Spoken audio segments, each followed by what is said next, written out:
কে কে খাবে চলে আসো। কেউ তো আসো না, আমাকে একা একাই খেতে হয়।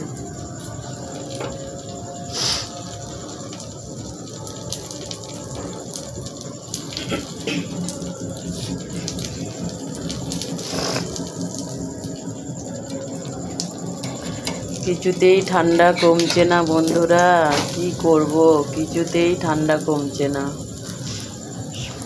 এমন ঠান্ডা লেগেছে, 1 মাস ধরে ওষুধ খেতেই আছি, ঠান্ডা তো কিছুতেই কমছে না।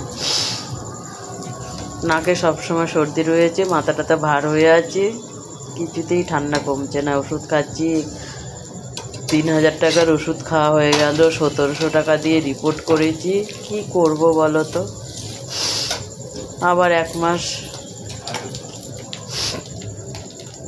পরে ডাক্তার দেখাতে বলেছে, আর 2-4 দিন পর আবার এই ভাইফোঁটাটা মিটে গেলে আবার একদিন ডাক্তার দেখাতে হবে। 1 মাস পর যেতে বলেছে।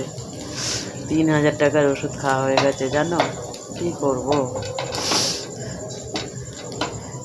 মেয়েটাকে সব কিছু করতে হচ্ছে, কাজকর্ম, রান্না বান্না। আমি ওই নাড়ু গোপালকে নিয়ে আছি, কি করব বলো, কিছুই করতে পারছি না। হ্যাঁ, আমারটা একদম ঝাল ঝাল করে কর। হ্যাঁ, লঙ্কা খেতে গেলে পড়ে যায়, ডিমের মধ্যে দিয়ে দিয়ে তো লঙ্কা। হ্যাঁ,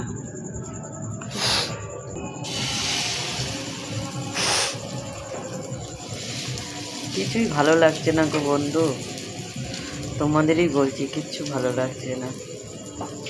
মেয়ে তো কত কি রান্না করে করে খাওয়াচ্ছে, তোমরা তো দেখতেই পাচ্ছ, কিন্তু কি করব, আমি খেতে না পারলে কি করব বলো।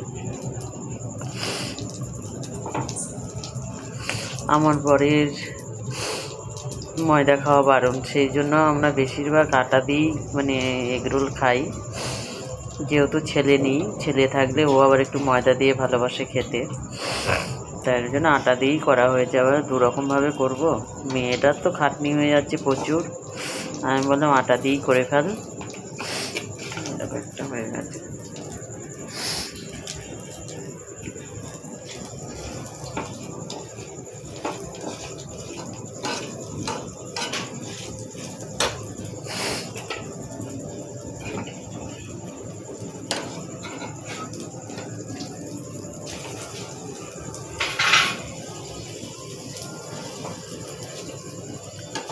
অনেক বড় বড় হয়েছে, এগুলো খেতে পারবো তো।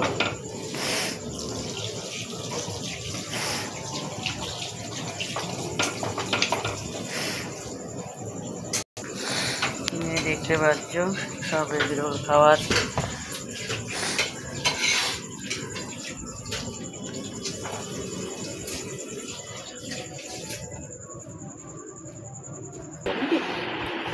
দেখো শসা পেঁয়াজ দেওয়া হয়ে গেছে। এই দেখো দুপুরের তরকারি রয়েছে, রুটিও 2টো বেশি হয়ে গেছে। এবার কাসুন্দি একটু দিয়ে দিই।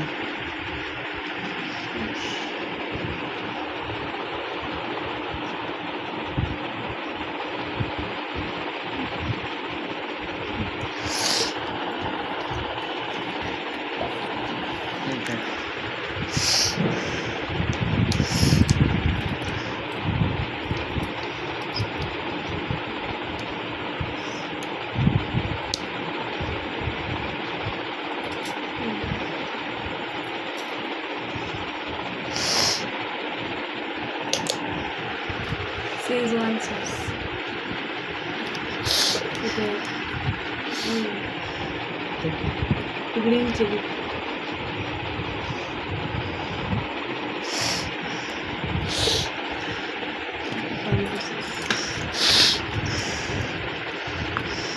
এইগুলো সব আমার মেয়ে নিয়ে এসেছে। আমি তো জানো, আমার তো মানে দেখেছে আমি শুধু সস দিয়েই মানে এগুলো করে খাই।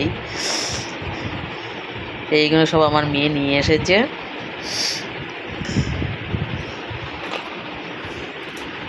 দেখতে পাচ্ছ সব হয়ে গেছে দেয়া, এবার মোড়াবো।